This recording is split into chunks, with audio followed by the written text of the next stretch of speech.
మా యొక్క స్నేహితుడు నాతో చెప్పింది ఏంటంటే, అయ్యా నీ జీవితంలో గొప్ప మార్పు రావాలంటే నువ్వు ఉపవాసం ఉండి ప్రార్థన చేయాలన్నాడు. అప్పుడు 7 రోజులు ఉపవాసం ఉన్నాను, మంచినీళ్ళు మాత్రమే నేను తీసుకున్నాను. And during this time where I slowed down and I spent time in God's word, in prayer and fasting, God spoke to me. ఆ తర్వాత అన్ని విషయాల్లో నేను మౌనముగా ఉండిపోయాను. దేవుడు నాతో మాట్లాడాడు, నన్ను దేవునికి అప్పగించాడు. బిగ్గరగా చప్పట్లు కొడదాం ఒకసారి. It was the first time I heard God speak to me. He told me I wasn't trusting him. He said, get rid of all that marijuana in your basement. మొట్టమొదటిసారి దేవుని యొక్క స్వరాన్ని దేవుడు మాట్లాడడం విన్నాను. దేవుడు అన్నాడు అవన్నీ కూడా తీసివేయని చెప్పాడు. I had it sold 4 million rupees worth in my basement. The guy was coming to pay me to pick it up. అవన్నీ కూడా నా దగ్గర ఉన్నటువంటి మత్తు పదార్థాలన్నీ కూడా తీసుకువెళ్ళడానికి వస్తూ ఉన్నారు. వారు నాకు 4 మిలియన్ దరిదాపుగా అవి 30 కోట్ల పైన ఉంటాయి. అవన్నీ కూడా డబ్బిచ్చేసి పోయి తీసుకువెళ్ళడానికి వస్తూ ఉన్నారు. కానీ దేవుడు అంటా ఉన్నాడు వాటిని తీసివేయని చెప్తా ఉన్నాడు. I was convicted so much. I went down in my basement. I took it outside. I dumped gas on it and I burned it. ఆ తరువాత నాకు మనసు రావడంలో కానీ దేవుడు చెప్పాడు లోపలికి వెళ్ళాను, అవన్నీ కూడా బయటికి తీసుకుని వచ్చాను, దాని మీద పెట్రోల్ పోసి అవన్నీ కూడా తగలేశాను. 30 కోట్ల రూపాయలు. See, in the military, they give you drugs, prescriptions, say, oh, you have depression, you have anxiety, take this. Oh, you got PTSD, take this. I took all my prescription, all my medicine, I threw it in the fire. All my perversion, every hope that the enemy had in me, I threw it in the fire.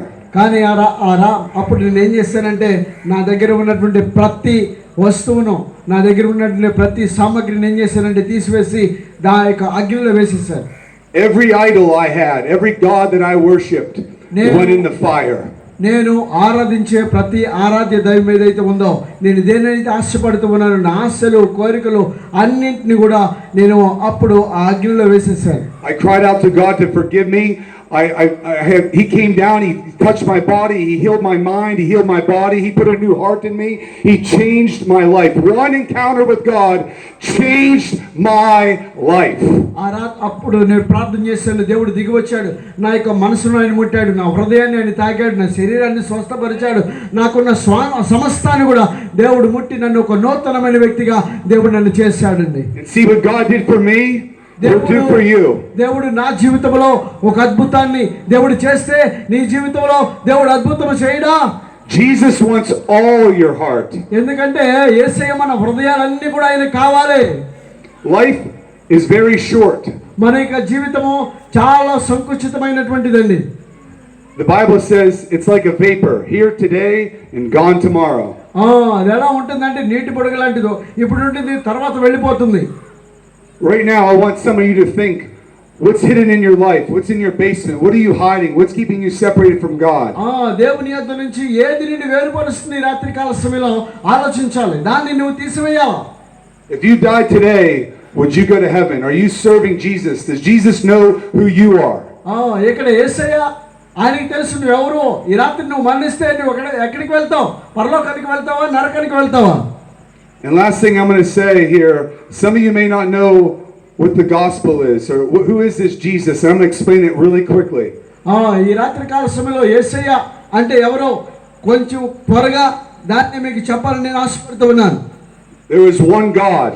ఒకే ఒక దేవుడు మనకు ఉన్నాడు. And he created everything. He created the stars, the moon, the planets, the solar system, this earth, the animals. He created everything. ఆయన ఆకాశాన్ని భూమిని చేశాడు, నక్షత్రాలను చేశాడు, భూమి మీద సమస్తాన్ని కూడా ఆయన చేసిన దేవుడు అయి ఉన్నాడు. And he created man in his image. ఆ తరువాత దేవుడు తన యొక్క సొంత స్వరూపంలో మనుషుని చేశాడు. To be in perfect relationship with him. ఆయనతో సరైన సంబంధాన్ని కలిగి ఉండడం కోసం చేశాడు. But see, God didn't create robots. దేవుడు రోబోట్లు చేయలేదు. He doesn't make you worship him. ఆయన ఆరాధించడానికి ఆయన చేశాడు. He gives us free will. ఆయన మనకు ఒక స్వేచ్ఛను ఇచ్చాడు.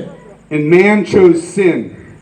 ఆ స్వేచ్ఛలో మానవుడు ఏం చేశాడంటే దేవుని ఆరాధించడానికి బదులుగా పాపాన్ని ఎంచుకున్నాడు. Our God is holy.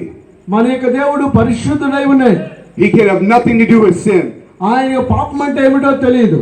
And we were completely separated from God. తద్వారా మనము దేవుని యొద్ద నుంచి సంపూర్తిగా వేరుపరచబడ్డాం. During the time in the Old Testaments, God still loved his people. He was trying to get them to come back, repent, and come back to me. పాత నిబంధనలో మనం చూస్తే దేవుడు తన ప్రజలను ఎంతగానో ప్రేమించాడు. ఆయన్ని కోరుకున్నాడు, మీరందరూ కూడా మరలా తిరిగి రండి అని కోరుకున్నాడు. People would repent, they would come back to God, and then they'd start worshiping idols again, start focusing on other things, other gods, money, whatever, women, perversion, whatever it was, and then they'd fall back into slavery, and then he would send somebody else, another prophet. పాత నిబంధనలో దేవుడు ప్రజలతో మాట్లాడినప్పుడు వారు పశ్చాత్తాపడి మరలా దేవుని యొద్దకు వచ్చారు. మరలా ఏం చేశారు? విగ్రహారాధన చేసి మరలా దేవునికి దూరం అయ్యారు. ఇదే రీతిలో పాత నిబంధనలో ఉన్నటువంటి ప్రజలందరూ కూడా చేశారు. And it would just begin a crazy cycle. People would believe, fall back worshiping other gods, go back into slavery. Believe, fall back into worshiping other gods, fall back into slavery. It became a crazy cycle over and over again. ఇది ఎలా ఉందంటే దేవుడు ప్రజలతో మాట్లాడినప్పుడు పశ్చాత్తాపడ్డారు. పశ్చాత్తాపడిన తర్వాత మరలా విగ్రహారాధన చేశారు, వారికి వెళ్ళారు, మరలా దేవుడు మాట్లాడారు, పశ్చాత్తాపడుతూ ఉన్నారు. ఈ విధంగా ఎలా ఉంటే సైకిల్ చక్రం ఎలా తిరుగుతుందో అలాగే తిరుగుతూ ఉంది. వారి జీవితాలు కూడా అలాగే ఉన్నాయి. And during this time we had to slaughter spotless animals because blood was the atonement for sin.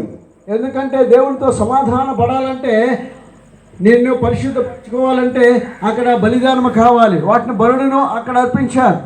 And then God, for so loved the world that he gave his one and only Son, and whomsoever shall believe in him will not perish but have eternal life.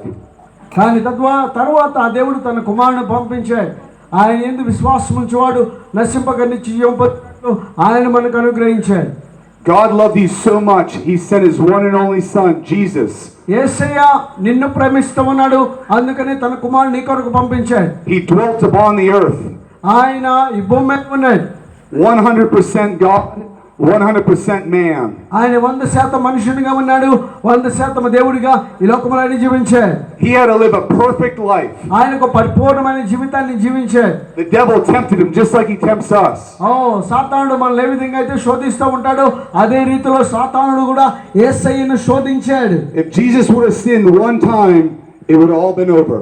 ఒకవేళ ఆ శోధన సమయంలో యేసయ్య ఒక్కసారి కూడా పాపం చేసినా మనకున్నటువంటి సమస్తము కూడా అది పోయేది, ఏది కూడా ఉండేది కాదు. But he humbled himself and took it all the way to the cross.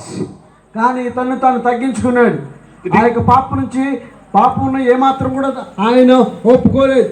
ఆయన సిలువకి ఎక్కాడు. To become the perfect sacrifice. మన కొరకు పరిపూర్ణమైనటువంటి బలిదానం అయ్యాడు. He was whipped. ఆయన కొట్టబడ్డాడు. He was beaten. ఆయన తన్నబడ్డాడు. They ripped his beard out of his face. ఎందుకంటే ఆయన ముఖం నుంచి గడ్డమును పెరికేశారు. They drove thorns into his head. ఆయన యొక్క తలలోనికి బేకులు కొట్టారు. The Bible says